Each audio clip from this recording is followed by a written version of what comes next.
সুপ্রিয় শিক্ষার্থীবৃন্দ, আসসালামু আলাইকুম। সরকারি শহীদ সোহরাওয়ার্দী কলেজ কর্তৃক পরিচালিত অনলাইন ক্লাসে আজ তোমাদের স্বাগত জানাচ্ছি। আমি কাজী সাইফুল ইসলাম, সহযোগী অধ্যাপক, বাংলা বিভাগ, সরকারি শহীদ সোহরাওয়ার্দী কলেজ, ঢাকা। প্রিয় শিক্ষার্থীবৃন্দ, আজকের ক্লাসটি মূলত সরকারি শহীদ সোহরাওয়ার্দী কলেজে বাংলা বিভাগে অনার্স চতুর্থ বর্ষে অধ্যয়নরত শিক্ষার্থীদের জন্য। আজকের ক্লাসে আমি তোমাদের 24-1001 কোডের বাংলা সাহিত্যের ইতিহাস 3 এই কোর্সের অন্তর্গত বাংলাদেশের নাটকে মুক্তিযুদ্ধের চেতনা বা বাংলাদেশের নাটকে মুক্তিযুদ্ধের প্রতিফলন এই বিষয়টি নিয়ে কথা বলবো। আমি আশা করি তোমরা সকলেই সুস্থ আছো, নিরাপদে আছো এবং আমাদের অনলাইন ক্লাসের সঙ্গে যুক্ত আছো। ক্লাসে তোমাদের উপস্থিতি নিশ্চিত করার জন্য কমেন্টস বক্সে তোমাদের নিজ নিজ নাম, শ্রেণী রোল, শিক্ষাবর্ষ উল্লেখ করবে। আমরা সেখান থেকে তোমাদের হাজিরা সংগ্রহ করে নেব। প্রিয় শিক্ষার্থীবৃন্দ, তাহলে আজকে আমরা আলোচনা করব বাংলাদেশের নাটকে মহান মুক্তিযুদ্ধের চেতনা কিভাবে প্রতিফলিত হয়েছে সে সম্পর্কে। প্রিয় শিক্ষার্থীবৃন্দ, তোমরা অবগত আছো যে নাটক হচ্ছে জীবনের সাথে সবচেয়ে বেশি ঘনিষ্ঠ একটি শিল্প মাধ্যম। এটিকে যৌথ শিল্পও বলা হয় এবং এটিকে দৃশ্যকাব্যও বলা হয়। অন্যান্য সাহিত্য আঙ্গিক অপেক্ষা নাটক মানুষকে প্রভাবিত ও উদ্দীপ্ত করতে পারে অনেক বেশি। অর্থাৎ নাটকের সঙ্গে জনসম্পৃক্ততা রয়েছে অন্যান্য যে কোনো সাহিত্যকর্মের চেয়ে বেশি। তাই যে কোনো দেশের রাজনৈতিক ঘটনাবলী সে দেশের নাট্য সাহিত্যে প্রভাব ফেলবে, এটি খুবই স্বাভাবিক। নাট্য সাহিত্যেই আমরা দেখি বা জানি যে সর্বপ্রথম ইংরেজদের শোষণ ও শাসনের চিত্র ফুটে উঠেছিল দীনবন্ধু মিত্রের নীল দর্পণ কিংবা মীর মশাররফ হোসেনের জমিদার দর্পণ নাটকে। এই নাটক দুটিতে আমরা জানি যে নীলকর ও জমিদারদের অত্যাচারের কাহিনী বর্ণিত হয়েছে। ঠিক তেমনি বাংলাদেশের মুক্তিযুদ্ধ এর ব্যতিক্রম নয়। বাংলাদেশের মুক্তিযুদ্ধ ও পরবর্তীকালের জাতীয় উদ্দীপনা সঞ্চারে মুক্তিযুদ্ধের চেতনা উপস্থাপনে নাটক বিশেষ ভূমিকা পালন করেছে। বস্তুত বাংলাদেশের নাট্য সাহিত্যের এক বিরাট অংশ ধারণ করে আছে মুক্তিযুদ্ধের মহান চেতনা। সেই ঐতিহাসিক ঘটনা বাঙালির আত্মজাগরণ ও আত্ম উৎসর্গের গৌরব গাথা আজও বাংলাদেশের নাট্য সাহিত্যের মধ্য দিয়ে আমাদের প্রেরণা যোগায়। বাংলা নাটক তাই ধারণ করে আছে মুক্তিযুদ্ধের সংগ্রামী চেতনা। প্রিয় শিক্ষার্থীবৃন্দ, আমরা জানি স্বাধীনতা বা মুক্তি একটি আকাঙ্ক্ষার নাম, একটি অভিলাষের নাম। এই আকাঙ্ক্ষা ও অভিলাষ আমরা অর্জন করি 30 লক্ষ শহীদের রক্ত আর অসংখ্য নারীর সম্ভ্রমের বিনিময়ে। এই এক মহান অর্জন, এক মহানন্দ, মহামুক্তি। এই স্বাধীনতা বাঙালির জাতীয় জীবনের সর্বশ্রেষ্ঠ অর্জন। তাই এই অর্জন আমাদের সাহিত্যকেও নাড়া দিয়েছে, প্রভাবিত করেছে। ফলে মুক্তিযুদ্ধকে কেন্দ্র করে বহু নাটক রচিত হয়েছে। আমরা জানি মুক্তিযুদ্ধের শুরু থেকে বর্তমান কাল পর্যন্ত নিজেকে শনাক্ত করার যে সাধনায় বাংলাদেশের নাট্যকারগণ ছিলেন নিবেদিত প্রাণ, তার সাফল্যে নাটকের বিষয় ও প্রকরণে যুদ্ধ পরবর্তী কালে এসেছে নতুন মাত্রা। বিষয় ও ভাবের দিক থেকে বাংলাদেশের নাটকে যেমন মুক্তিযুদ্ধের প্রতিফলন ঘটেছে, তেমনি প্রকরণ পরিচর্যাতেও মুক্তিযুদ্ধের অনুষঙ্গ উপস্থিত হয়েছে। বাংলাদেশের নাটকে মুক্তিযুদ্ধ এসেছে বিভিন্নভাবে। আমরা জানি যে নাটকে কখনো সরাসরি যুদ্ধকে অবলম্বন করে নাটক রচিত হয়েছে, কখনো বা নাটকের বিষয়াংশ সৃষ্টি হয়েছে মুক্তিযুদ্ধের চেতনায় উজ্জীবন ঘটিয়ে। বাংলাদেশের নাটকে মুক্তিযুদ্ধের চেতনার ভূমিকা ব্যাপক এবং সুদূর প্রসারী। পাকিস্তানি শাসন, শোষণ, সংগ্রাম, যুদ্ধ এবং যুদ্ধ উত্তর পরিস্থিতির হচ্ছে মুক্তিযুদ্ধ সংক্রান্ত নাটকের মূল বিষয়। আমরা এ পর্যায়ে মুক্তিযুদ্ধকালীন সময়ে যে সকল নাটক এবং মুক্তিযুদ্ধের পরবর্তী সময়ে যে সকল নাটক বাংলা নাট্য সাহিত্যকে সমৃদ্ধ করেছে এবং মুক্তিযুদ্ধের চেতনাকে ধারণ করেছে বিভিন্নভাবে, বিভিন্ন আঙ্গিকে, সে সম্পর্কে আলোকপাত করব।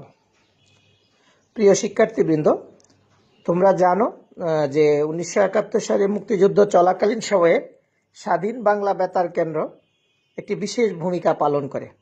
1971 সালে মুক্তিযুদ্ধ চলাকালীন সময়ে এই স্বাধীন বাংলা বেতার কেন্দ্র থেকে নাটক প্রচারিত হয়। এ সময় নাট্যকারগণ মুক্তিযুদ্ধের সপক্ষে নাটক রচনা করে প্রচার করতে থাকেন।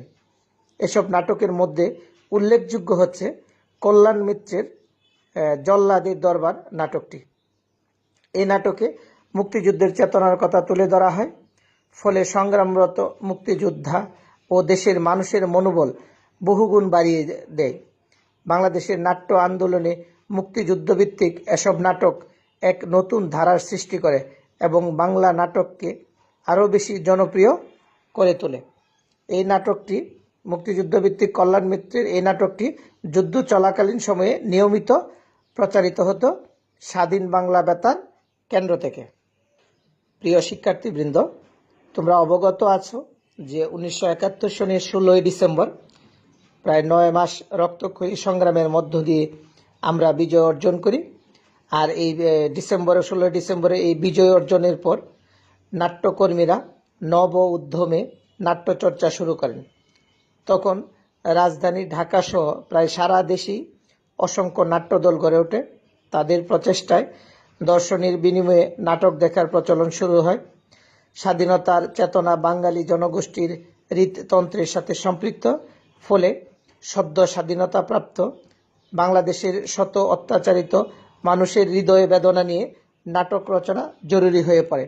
তাছাড়া স্বাধীনতা উত্তর নাটকের প্রেক্ষাপট, বিষয়বস্তু, আঙ্গিক এবং চিন্তা চেতনায় ব্যাপক পরিবর্তন সাধিত হওয়ায় এক ঝাঁক তরুণ নাট্যকার নতুন আঙ্গিকে নাটক রচনায় উৎসাহী হন। মুক্তিযুদ্ধের জ্বলন্ত স্মৃতি বুকে নিয়ে পরিবর্তিত পরিস্থিতির সাথে তাল মিলিয়ে সার্থক নাটক রচনা যখন সময়ের দাবিতে পরিণত হয়, তখন নাট্যকারগণ তাদের মেধা ও মননের সমন্বয় ঘটিয়ে স্বাধীনতা উত্তর বাংলা নাটককে সর্বাধিক দ্রুতগতিতে বিকশিত করেছেন। আমরা জানি যে স্বাধীন বাংলাদেশে প্রথম মঞ্চায়িত হয় শেখ আকরাম আলী রচিত নাটক সংগ্রাম চলবেই। ময়মনসিংহ টাউন হল মাঠে MN আলম তুতার নির্দেশনায় এ নাটকটি 1971 সালে 18ই ডিসেম্বর মঞ্চস্থ হয়। আবার কারো কারো মতে বাংলাদেশের মুক্তিযুদ্ধ বিষয়ক প্রথম মঞ্চস্থ নাটক ML সোনার বাংলা, এই নাটকটির রচয়িতা ছিলেন শহীদুল আমিন। এটি ঢাকার ইঞ্জিনিয়ার্স ইনস্টিটিউট মিলনায়তনে প্রথম মঞ্চস্থ হয় 1972 সালের 10 সেপ্টেম্বর। এভাবেই নাটকে মুক্তিযুদ্ধের চেতনা আস্তে আস্তে প্রতিফলিত হতে থাকে। তবে বাংলাদেশের মুক্তিযুদ্ধকে কেন্দ্র করে অসংখ্য প্রতিভাবান নাট্যকার তাদের প্রতিভার স্বাক্ষর রেখেছেন এবং এসব নাট্যকারের বিভিন্ন নাটকে মুক্তিযুদ্ধের অনুষঙ্গ, মুক্তিযুদ্ধের চালচিত্র বিভিন্নভাবে ফুটে উঠেছে। এমনকি মুক্তিযুদ্ধ পরবর্তী সময়ে যে মুক্তিযুদ্ধের আকাঙ্ক্ষার বাস্তবায়নের চালচিত্র এসব নাটকে স্থান পেয়েছে। প্রিয় শিক্ষার্থীবৃন্দ, এ পর্যায়ে আমরা একটু জেনে নিব যে মুক্তিযুদ্ধকে কেন্দ্র করে যে সকল নাট্যকার নাটক রচনা করেছেন সেসব নাট্যকার এবং তাদের মুক্তিযুদ্ধ কেন্দ্রিক কতিপয় নাটকের নাম। আমরা পূর্বেই বলেছিলাম যে মুক্তিযুদ্ধ চলাকালীন সময়ে স্বাধীন বাংলা বেতার কেন্দ্র থেকে প্রচারিত নাটকটি ছিল কল্যাণ মিত্রের জল্লাদের দরবার। এছাড়াও স্বাধীনতা পরবর্তী সময়ে বাংলা নাটকে মুক্তিযুদ্ধের চেতনাকে যিনি সর্বাগ্রে নিয়ে আসেন তিনি হচ্ছেন নাট্যকার মমতাজ উদ্দিন আহমদ। নাট্যকার মমতাজ উদ্দিন আহমদের স্বাধীনতা আমার স্বাধীনতা, এবারের সংগ্রাম, স্বাধীনতার সংগ্রাম, বর্ণচুর, বকুলপুরের স্বাধীনতা, কি চাহ শঙ্কচিল, ফলাফল নিম্নচাপ ইত্যাদি মুক্তিযুদ্ধ কেন্দ্রিক বা মুক্তিযুদ্ধকে অবলম্বন করে রচিত নাটক। অন্য একজন শক্তিমান নাট্যকার যিনিও মুক্তিযুদ্ধকে তার নাটকে উপজীব্য করেছেন তিনি হচ্ছেন আব্দুল্লাহ আল মামুন। তার মুক্তিযুদ্ধ কেন্দ্রিক নাটকগুলোর মধ্যে রয়েছে এখন দুঃসময়, সুবচন নির্বাসনে, চারিদিকে যুদ্ধ, এখনো কৃতদাস, মেহেরজান আরেকবার। আরেকজন প্রতিভাবান নাট্যকার মামুনুর রশিদ, তিনি অভিনেতা, নাট্য পরিচালক, প্রযোজক এবং নাট্যকার। মুক্তিযুদ্ধ কেন্দ্রিক তার নাটকগুলোর মধ্যে রয়েছে ওরা কদম আলী, সমতট, ওরা আছে বলেই, ইবলিশ, এখানে নোঙ্গর এবং গিনিপিগ। আবার নাট্যকার সেলিম আল দীনের নাটকেও মুক্তিযুদ্ধের প্রেক্ষাপট বিভিন্নভাবে উপস্থাপিত হয়েছে। তার প্রথম নাটক এক্সপ্লোসিভ ও মূল সমস্যা, কীর্তনখোলা, জন্ডিস ও বিবিধ বেলুন, মুনতাসির ফ্যান্টাসি এবং চাকা, এসব নাটকে মুক্তিযুদ্ধের প্রসঙ্গ বা অনুষঙ্গ উঠে এসেছে। মুক্তিযুদ্ধ কেন্দ্রিক নাটক রচনা করে যিনি জনপ্রিয়তা পেয়েছেন তিনি হচ্ছেন আল মনসুর। মুক্তিযুদ্ধ ভিত্তিক তার নাটকগুলোর মধ্যে রয়েছে হে জনতা, আর একবার এবং রোলার ও নিহত এলএমজি। রোলার ও নিহত এলএমজি। মুক্তিযুদ্ধকে উপজীব্য করে প্রথম যিনি কাব্যনাট্য রচনা করেন তিনি হচ্ছেন সৈয়দ শামসুল হক। সব্যসাচী লেখক সৈয়দ শামসুল হকের মুক্তিযুদ্ধ কেন্দ্রিক নাটকগুলোর মধ্যে রয়েছে পায়ের আওয়াজ পাওয়া যায়, যুদ্ধ এবং নুরুল দিনের সারা জীবন। এছাড়াও মুক্তিযুদ্ধকে অবলম্বন করে যারা নাটক রচনা করেছেন তাদের মধ্যে রয়েছেন আলাউদ্দিন আল আজাদ, নাটকের নাম নিঃশব্দ যাত্রা এবং নরকে লাল গোলাপ। জিয়া হায়দার, তার নাটকের নাম সাদা গোলাপে আগুন। নীলিমা ইব্রাহিম, তার নাটকটি যে অরণ্যে আলো নেই। সাইদ আহমেদ, মুক্তিযুদ্ধ কেন্দ্রিক তার নাটকটি হচ্ছে একদিন প্রতিদিন। রণেশ দাশগুপ্ত, তার নাটকটি হচ্ছে ফেরি আসছে। আব্দুল মতিন, মুক্তিযুদ্ধ কেন্দ্রিক তার নাটকটি হচ্ছে মাননীয় মন্ত্রীর একান্ত সচিব, অন্য নাটকটি হচ্ছে সম্মেলন। আতিকুল হক চৌধুরী, নাটকের নাম দূরবীন দিয়ে দেখুন, শঙ্কিত পথযাত্রা। এছাড়া মান্নান হীরা, তার নাটকের নাম লাল জমিন, অবশ্য এটি মঞ্চ নাটক ছিল। এছাড়া অন্য নাটক হচ্ছে ৭১-এর ক্ষুদিরাম। আমজাদ হোসেনের নাটকটির নাম জনতার কাছে আমি। এটি ১৯৭২ সনে বিটিভিতে প্রচারিত হয়েছিল এই নাটকটি, জনতার কাছে আমি। এছাড়া আধুনিককালে একেবারে নাট্যকার নাসির উদ্দিন ইউসুফ বাচ্চু, মুক্তিযুদ্ধ কেন্দ্রিক তার নাটকের নাম ঘুম নেই। এছাড়াও আরও অসংখ্য নাট্যকার তাদের নাটকে মুক্তিযুদ্ধকে বিভিন্নভাবে বিশ্লেষণ করেছেন, তুলে ধরেছেন, মুক্তিযুদ্ধের চালচিত্র দেখানোর প্রয়াস চালিয়েছেন। প্রিয় শিক্ষার্থীবৃন্দ, এ পর্যায়ে আমরা স্বল্প পরিসরে এক একজন নাট্যকারের নাটকগুলো সম্পর্কে জানার চেষ্টা করব। প্রথমেই আমরা যার কথা আলোচনা করব তিনি হচ্ছেন নাট্যকার মমতাজ উদ্দিন আহমদ। মুক্তিযুদ্ধের ঢামাডোলের মধ্যেই মমতাজ উদ্দিন আহমেদ যেসব নাটক রচনা করেছেন তা নিঃসন্দেহে প্রশংসার দাবিদার। তার স্বাধীনতা আমার স্বাধীনতা, এবারের সংগ্রাম স্বাধীনতার সংগ্রাম এবং বর্ণচোর মুক্তিযুদ্ধ বিষয়ক নাটক। এছাড়া তিনি কিশোরদের জন্য লিখেছেন বকুলপুরের স্বাধীনতা নামে একটি নাটক। আবার তিনি কি চাহ সংকোচিল নাটকেও মুক্তিযুদ্ধের প্রসঙ্গ তথা নাটকে নারী ধর্ষণ, যুদ্ধকালে নারীদের অপরিমেয় যন্ত্রণা ও বেদনার ইতিহাস শৈল্পিক ব্যঞ্জনায় উপস্থাপন করেছেন, তুলে ধরেছেন সর্বহারা নারীদের বুক ফাটা আর্তনাদ। আবার মুক্তিযুদ্ধ ফেরত তরুণদের চিন্তা, চেতনা ও হতাশা নিয়ে তিনি রচনা করেছেন ফলাফল নিম্নচাপ নাটকটি। আমরা জানি যে এ নাটকের কেন্দ্রীয় চরিত্র শিক্ষিত তরুণ রাজু। মুক্তিযুদ্ধের স্মৃতি কাতরতায় ঘুমাতে না পেরে বলছে, বাবা, আজ সন্ধ্যায় একজন তরুণ ছেলেকে আমরা কয়েকজন মিলে হাসতে হাসতে পিটিয়ে মেরে ফেলেছি। নিরপরাধ ভালো ছেলে, পরীক্ষায় ভালো রেজাল্ট করে বাবা মাকে টেলিগ্রাম করতে ডাকঘরে যাচ্ছিল। এখনো ওর করুণ দুটো চোখ আমার দিকে চেয়ে বেড়াচ্ছে। I have murdered him and he is murdered my sleep. এই নাটকটি বেশ জনপ্রিয়তা পেয়েছিল। এরপর আমরা যার সম্পর্কে আলোচনা করব তিনি হচ্ছেন নাট্যকার আব্দুল্লাহ আল মামুন। আমরা জানি যে একটু পূর্বে আমরা উল্লেখ করেছি যে মুক্তিযুদ্ধ কেন্দ্রিক তার বেশ কয়েকটি নাটক রয়েছে। তার এই বেশ কয়েকটি নাটকের মধ্যে এখন দুঃসময়, সুবচন নির্বাসনে, চারিদিকে যুদ্ধ, এখনো কৃতদাস, মেহেরজান আরেকবার ইত্যাদি উল্লেখযোগ্য। আর এই মামুনুর রশিদের আব্দুল্লাহ আল মামুনের নাটকগুলোতে মুক্তিযুদ্ধের অনুষঙ্গ বিভিন্ন সময়ে বিভিন্নভাবে ফুটে উঠেছে। যেমন এখন দুঃসময়, সুবচন নির্বাসনে, চারিদিকে যুদ্ধ প্রভৃতি নাটকে মুক্তিযুদ্ধের অনুষঙ্গ নিয়ে রচিত হয়েছে।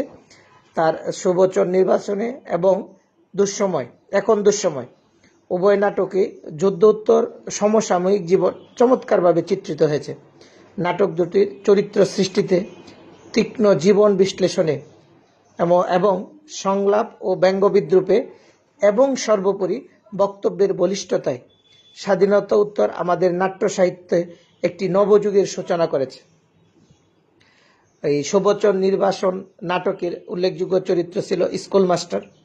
এই নাটকের শেষে তার যে সংলাপ সেটি এরকম: সততায় অপরাধ, সততা গুণ নয়, এটি নির্বুদ্ধিতা।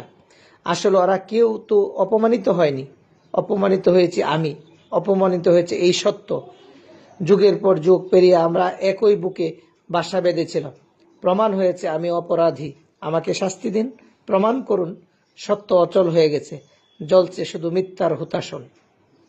এই যে স্কুল মাস্টারের সংলাপের সাথে যারা নাটক দেখেছেন এই নাটকটি, সেই দর্শকরা নিজেকে না জড়িয়ে কখনোই থাকতে পারবেন না। এখানেই নাট্যকারের সফলতা। এছাড়াও নাট্যকারের এখন দুঃসময়, চারিদিকে যুদ্ধ, এই নাটকগুলোতেও যুদ্ধোত্তর বাংলাদেশের রূঢ় বাস্তবতা প্রস্ফুটিত হয়েছে বা প্রকাশ পেয়েছে। এ পর্যায়ে আমরা যাকে নিয়ে কথা বলবো তিনি হচ্ছেন শক্তিমান অভিনেতা, নাট্য প্রযোজক, পরিচালক এবং নাট্যকার মামুনুর রশিদ। শক্তিমান এই নাট্যকার মামুনুর রশিদ তার বহুল আলোচিত মুক্তিযুদ্ধ কেন্দ্রিক নাটক ওরা কদম আলী নাটকটিতে স্বাধীনতা উত্তর সমাজ জীবনের শোষণ, নিপীড়ন এবং নিষ্পেষিত জনগণের সংঘবদ্ধতার একটি বিশ্বস্ত দলিল। এছাড়া তার সমতট নাটকেও প্রত্যক্ষভাবে মুক্তিযুদ্ধের প্রভাব রয়েছে। বাংলাদেশের তরুণ নাট্যকারদের মধ্যে সবচেয়ে বেশি আলোচিত নাট্যকার সেলিম আল দীনের কয়েকটি নাটকে, বিশেষ করে এক্সপ্লোসিভ ও মূল সমস্যা, এই নাটকে তিনি প্রথম বিস্ফোরণ ঘটালেন। তার কীর্তনকলা, জন্ডিস ও বিবিধ বেলুন নাটকের মধ্য দিয়েও তিনি স্বাধীনতা উত্তর বাংলার সুতীব্রতা ঘোষণা করেছেন।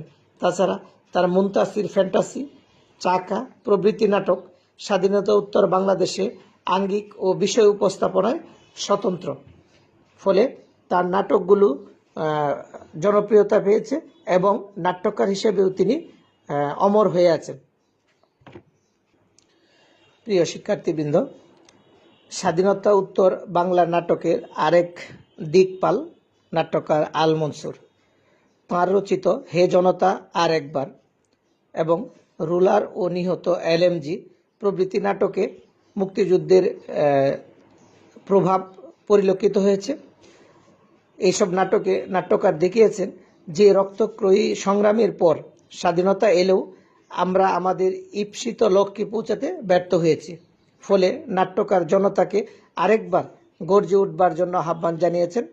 তেমনি আরেকবার এলএমজির গর্জন প্রত্যক্ষ করেছেন।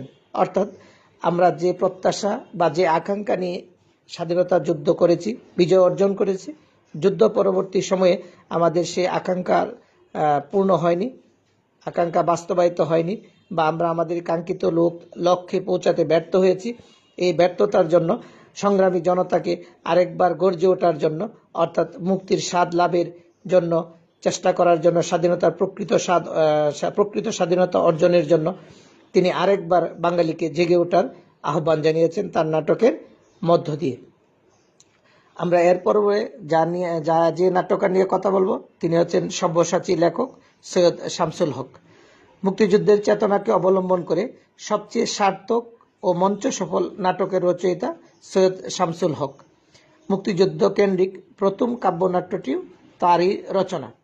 এ প্রসঙ্গে আমরা তার পায়ের আওয়াজ পাওয়া যায় ও নুরুল দিনের সারা জীবন নাটকের কথা উল্লেখ করতে পারি। মুক্তিযুদ্ধের গৌরবময় চেতনা পরিস্ফুটনে এ দুটি নাটক বাংলাদেশের নাট্য সাহিত্যে বিশেষ স্থান অধিকার করে আছে। এছাড়াও অন্যান্য যেসব নাট্যকার মুক্তিযুদ্ধের চেতনা নিয়ে নাটক রচনা করেছেন এবং তাদের নাটকে মুক্তিযুদ্ধকে বিভিন্নভাবে উপস্থাপন করেছেন, যেমন পাকিস্তানি হানাদার বাহিনী কর্তৃক নারী ধর্ষণের পটে রচিত নাটকের মধ্যে উল্লেখযোগ্য হল আলাউদ্দিন আল আজাদের নিঃশব্দ যাত্রা, নরকে লাল গোলাপ, জিয়া হায়দারের সাদা গোলাপে আগুন, নীলিমা ইব্রাহিমের যে অরণ্যে আলো নেই। তাছাড়া মুক্তিযুদ্ধের নানা অনুষঙ্গ নিয়ে যেসব নাটক রচিত হয়েছে তার মধ্যে রয়েছে সাইদ আহমেদের একদিন প্রতিদিন, রণেশ দাশগুপ্তের ফেরি আসছে, আব্দুল মতিনের মাননীয় মন্ত্রীর একান্ত সচিব এবং সম্মেলন নাটক। এসব নাটকে বিভিন্নভাবে মুক্তিযুদ্ধের প্রসঙ্গকে বিভিন্ন দৃষ্টিকোণ থেকে আমরা বলবো যে বিভিন্নভাবে প্রত্যক্ষ করার সুযোগ সৃষ্টি করে দিয়েছেন নাট্যকারগণ। ফলে তাদের নাটক দর্শক প্রিয়তা পেয়েছে এবং জনগণকে উদ্দীপ্ত করতে পেরেছে।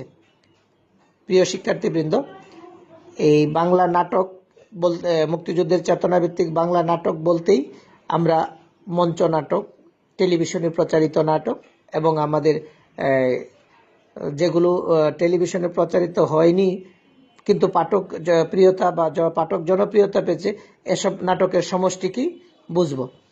এসব নাটক স্বাধীনতা পরবর্তী সময়ে বাংলাদেশের মানুষকে বিভিন্নভাবে উদ্দীপ্ত করেছে, উজ্জীবিত করেছে এবং বাংলাদেশের পরবর্তী প্রজন্মকে মহান মুক্তিযুদ্ধ এবং মুক্তিযুদ্ধের বিভিন্ন প্রসঙ্গ জানার একটি দারুণ সুযোগ সৃষ্টি করে দিয়েছে। ফলে মুক্তিযুদ্ধ কেন্দ্রিক নাটক রচনা করে যারা বাংলা নাট্য সাহিত্যকে সমৃদ্ধ করেছেন তাদেরকে আমরা সারা জীবন আসলে স্মরণ করতে হবে। তাদের এসব নাটক পাঠ করলে, তাদের এসব নাটক অভিনয় দেখলে বাংলাদেশের মানুষ এখনো উদ্দীপ্ত হয়, বাংলাদেশের মানুষ এখনো অনুপ্রাণিত হয়। প্রিয় শিক্ষার্থীবৃন্দ, আমরা জানি যে বাংলাদেশের মুক্তি সংগ্রামের প্রেক্ষাপট নির্মাণে নাটকের গুরুত্ব ছিল অপরিসীম। আবার যুদ্ধ উত্তরকালে স্বাধীনতার চেতনাকে মর্মমূলে লালন করে আমাদের নাটকের অঙ্গন হয়েছে সমৃদ্ধ, নাট্যাঙ্গন উদ্ভাসিত হয়েছে নতুন নতুন মাত্রায়। বাংলাদেশের সরকারি বেসরকারি বিভিন্ন চ্যানেলের টেলিভিশন ও রেডিও মুক্তিযুদ্ধ সমৃদ্ধ নাটক প্রচার করে থাকে। বিশেষত স্বাধীনতা দিবস এবং বিজয় দিবস উপলক্ষে ব্যাপকভাবে মুক্তিযুদ্ধের ধারার নাটক প্রচার হয়। মুক্তিযুদ্ধের চেতনা নিয়ে সমৃদ্ধ নাটক রচনায় ক্ষেত্রকে আরও সম্প্রসারিত করার সুযোগ করে দিয়েছে। প্রিয় শিক্ষার্থীবৃন্দ, মনে রাখতে হবে নাটক শুধু বিনোদনের মাধ্যম নয়, এটি সমাজ পরিবর্তনেরও হাতিয়ার। এ কারণে শঙ্কর মহাশয় বলেছেন, সেই নাটকই আসল নাটক যার মাধ্যমে মানুষ যা চায় তাই পায়। মুক্তিযুদ্ধের নাটকের প্রধান বৈশিষ্ট্য হলো প্রতিবাদ ও প্রতিরোধ চেতনা। আমরা দীনবন্ধু মিত্রের নীল দর্পণ নাটকের মাধ্যমে বাংলা নাটকে এই প্রতিবাদী চেতনার প্রতিফলন দেখেছিলাম। এই চেতনারই পরবর্তীতে আরও সমৃদ্ধ হয়ে আরও প্রাণবন্ত শক্তিশালী হয়ে উঠেছে মুক্তিযুদ্ধের চেতনা সমৃদ্ধ নাটকে।